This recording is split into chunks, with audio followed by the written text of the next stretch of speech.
Hello, welcome to our discussion forum on Open Higher Education 2030. So, when we talk about the future of higher education, of course we have to start with the present. And at the present, as you all know, the MOOC hype is changing the way we think about higher education and the way we see its futures.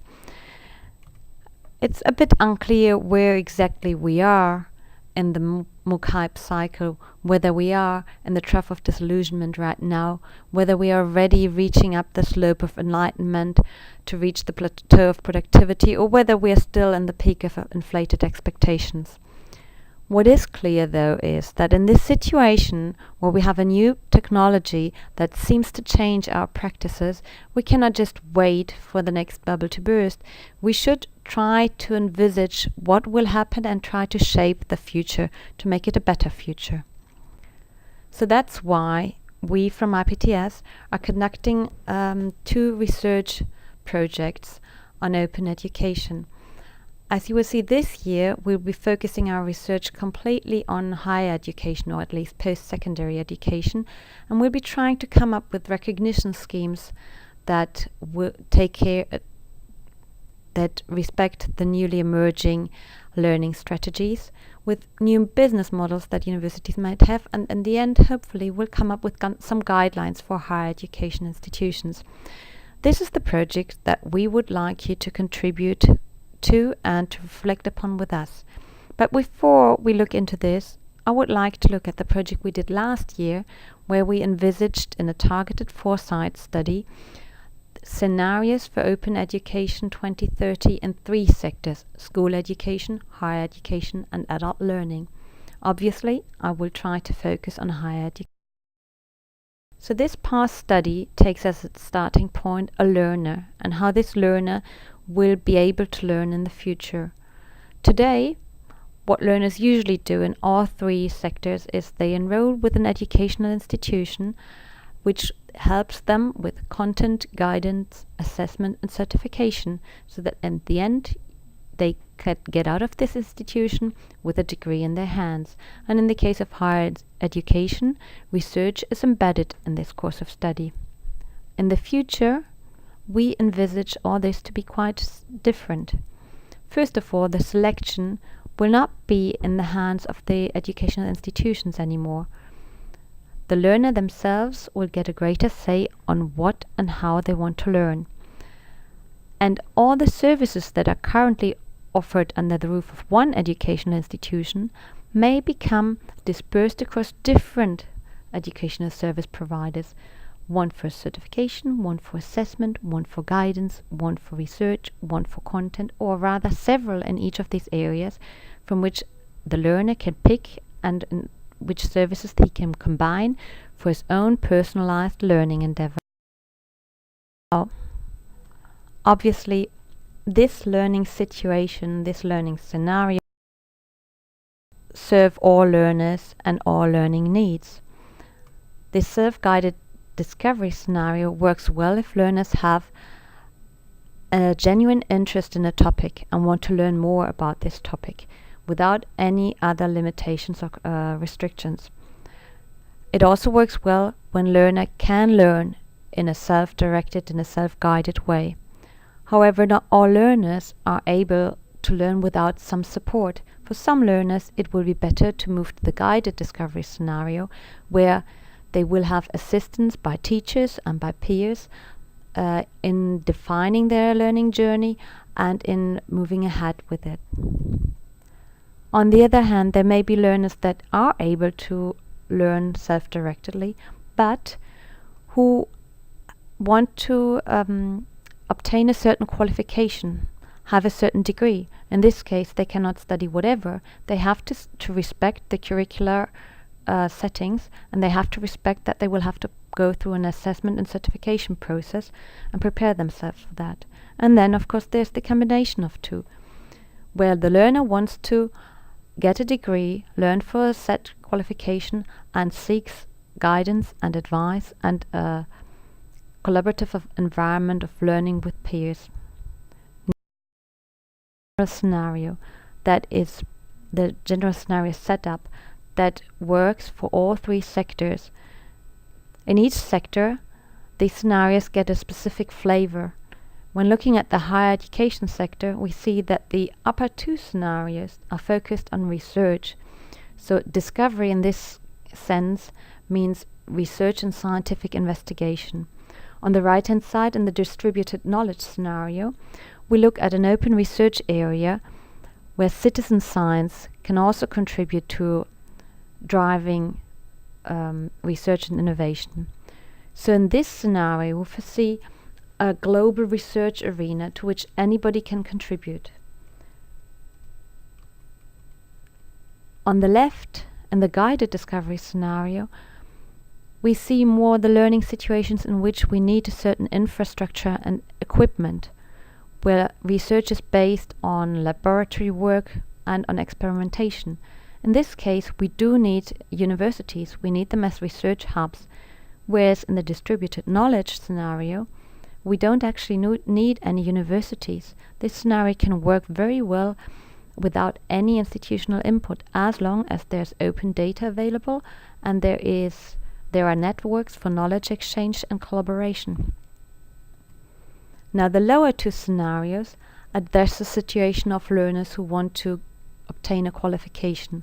On the lower left, the most structured scenarios, the fit for success scenario, is the open version of a classical current university study. Here, universities play a key role.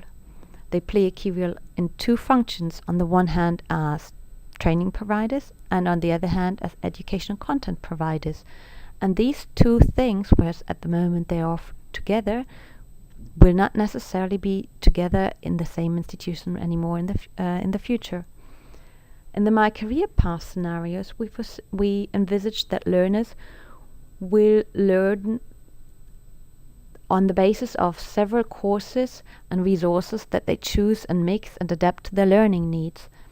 So in this scenario, universities do play a role as well, but they don't play a role as teaching service providers. They play a role as content providers and for certification. Now, when we go back to our initial question about the importance of MOOCs and what will happen next in the MOOCs evolvement, these two scenarios are scenarios that will work with courses like MOOCs or their future versions. Now, we've looked at the learners so far.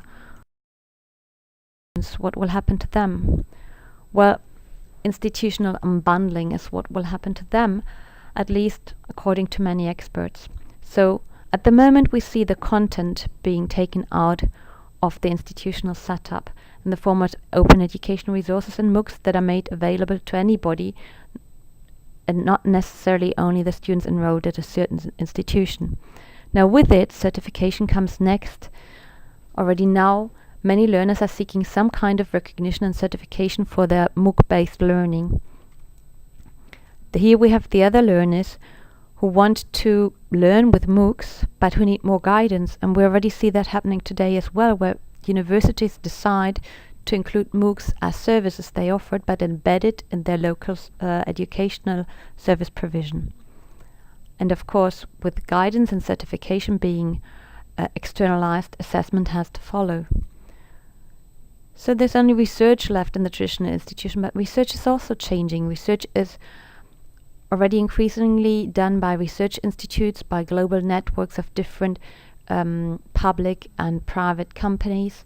So research is also not necessarily related to universities anymore. So that the predominance of universities as institutions that combine different services and package them for their learners may disappear. Now, how could future universities look like? Or what will be new business models for universities? This is something we would like to discuss with you because it is important under our new research. But here are some ideas. Now, going back to the scenarios, we see that in the MOOCs scenario, so to say, in the My Career Path scenario, open courses are an important ingredient, and so is certification and assessment. However, in the future, these three important focus areas can be unbundled, can be implemented by different institutions. Similarly, in the Fit for Success scenario, the guidance provided to learners does not have to be implemented by the same institution that provides the content. So guidance can be provided by a local university, for example, using MOOCs of an Ivy League university abroad. Similarly, certification could become an external service that is provided by a third player. In the networked knowledge scenario, research of course is of utmost importance, but guidance is also important. Although it is implemented in the same context of research conduction, guidance is part of the team of researchers working on the same project and institutional networks of researchers collaborating. Now, if we move to the most open scenario, the citizen research scenario, so to say, the distributed knowledge scenario, here the institutional input is very low. The only thing that is really needed for this scenario to work is open data and open publishing. Now, let's look at these dimensions: research, open data, open publishing, open courses, guidance, certification and assessment. If we map the different scenarios on these different focus areas, we see that some of these dimensions are more important for some scenarios and others less. There's not a one-to-one mapping, but guidance, for example, is key in the Fit for Success scenario, where certification is important in 2 scenarios. Now, as a consequence of these different focus areas for different scenarios, we see 6 new strategies for higher education institutions to address learners' needs. Some of these may become combined, but not necessarily, and maybe there are more that we haven't really covered in this past work. So this is what we would like to discuss with you. What will future universities look like, and what will be their key roles for providing open higher education? Thank you very much for your attention.